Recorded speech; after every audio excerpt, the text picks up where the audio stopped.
Let's back up a little to verse 19. They're asking Jesus, what authority do you have to do all this? In verse 18. Why didn't Jesus say, now this is a great thing to ask yourself, why didn't he say, because I'm God in the flesh, I'll do anything I want to? Why didn't he just come out and say it? And why didn't he just open the sky right then and just reveal all of heaven and all of hell and all of mankind right there on the spot? Why are all these things hidden? Why is it always hidden? Well, I'll tell you why.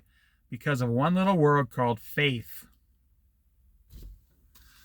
You back up to chapter 1, verse 11. He came into the world which was his own, but his own did not receive him. Yet to all who did receive him, and to those who believed in his name, those who have faith in Jesus' name, Jesus, gave the right to become children of God, not born of natural descent or of human decision or of a husband's will or flesh, but born of God, the Spirit. When you believe in Jesus, you are immediately a son or daughter of God the Father in the Spirit for all eternity, immediately. So why doesn't Jesus reveal these things? Because he wants to know who believes in him and who doesn't.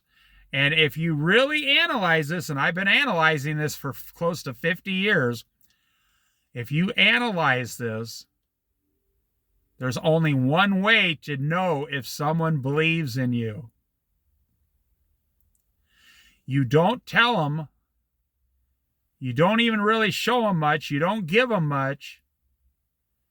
You see if they believe without seeing. You know, doubting Thomas. Thomas said, I won't believe Jesus appeared to you unless he comes down here and shows me the holes in his hands. So a week later, Jesus appeared in the room. The door was locked. He said, hello, Thomas. Go ahead, put your fingers in the holes through my hands. Do you now believe? And Thomas said, oh, I now believe because I saw it. And God said, blessed are you. No, he said, you believe because you saw, but blessed are those who have never seen and still believe, yet believe. You know, I've never physically saw Jesus before I believed in him, and you probably never physically saw Jesus in the flesh before you believed in him. You have probably actually seen Jesus many times after believing in him, and I don't mean in the flesh. I mean, you know what I'm talking about. You've seen things happen that every believer has. Every believer receives miracles and signs and wonders and things that can only be explained in one way. Jesus just showed you something.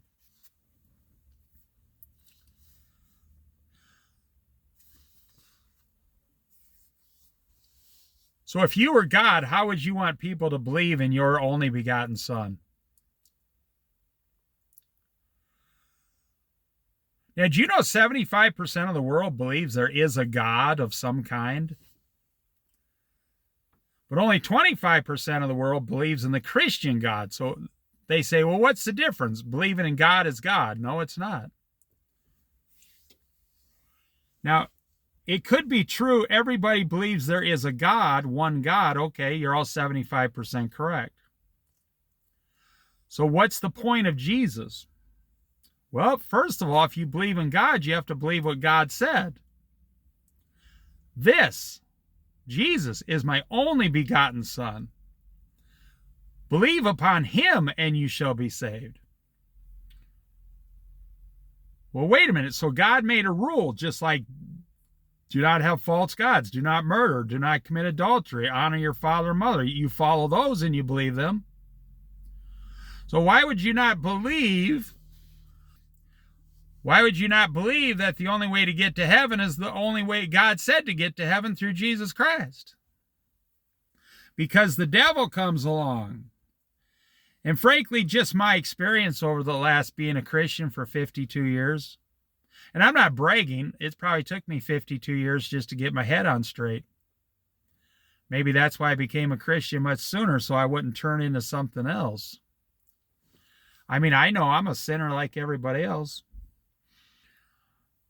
I think one of the main reasons people don't like to follow Jesus, because Jesus has a lot of rules and regulations. Jesus says things that you don't like don't get drunk. But that's funny because the same God you believe in the Old Testament tells you not to get drunk. Jesus says, do not commit adultery and do not get divorced. You don't like that. Yeah, but God in the Old Testament says, do not commit adultery and do not get divorced. But Jesus says things like, he takes it further, deeper, like I do. He says, you're told not to commit adultery. He says, but I tell you, if you look at a woman lustfully in your heart, you've already committed adultery. You don't like that. I mean, I notice a lot of things Jesus says people don't like. So people don't want to follow something they don't like. You don't like to pay taxes every April 15th, but you do it. So nothing bad will happen to you. Well, you're not going to, if you don't like paying taxes, you're not going to like going to hell for all eternity. But you pay your taxes to avoid the punishment.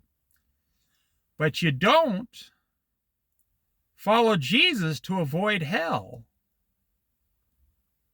I find that incredible. That you refuse to follow Jesus to avoid hell.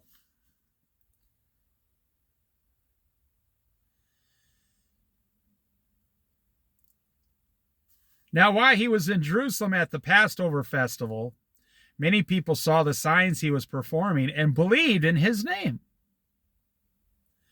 Every single one of those people you read, it says, believed in his name. Those were the first Christians. They immediately became saved.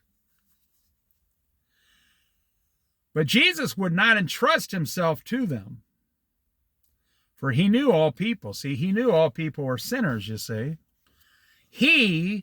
Jesus did not need any testimony about mankind, for he knew what was in each person inside of a man, evil.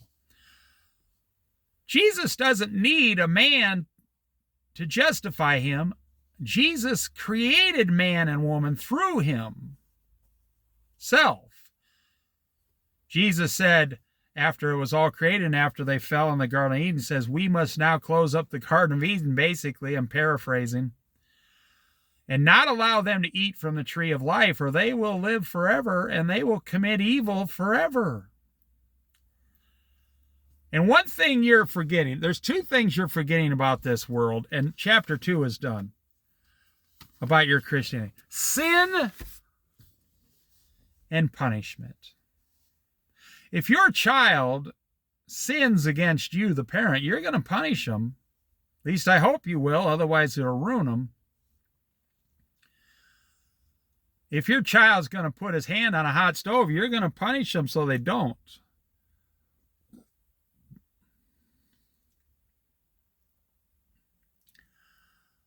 Well, the same thing is you got to have, and then when your child gets to be 20 years old, society has all kinds of rules and regulations so you don't spend the rest of your life in prison.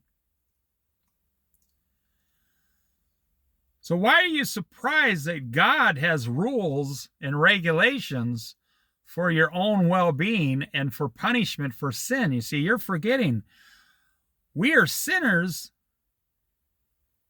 and the punishment is eternity in hell, damnation, but the cure, C-U-R-E, the remedy is Jesus Christ on the cross. And all as you have to do, we went over it several times, all as you have to do is believe Jesus Christ is Lord, Son of God, and you are saved immediately.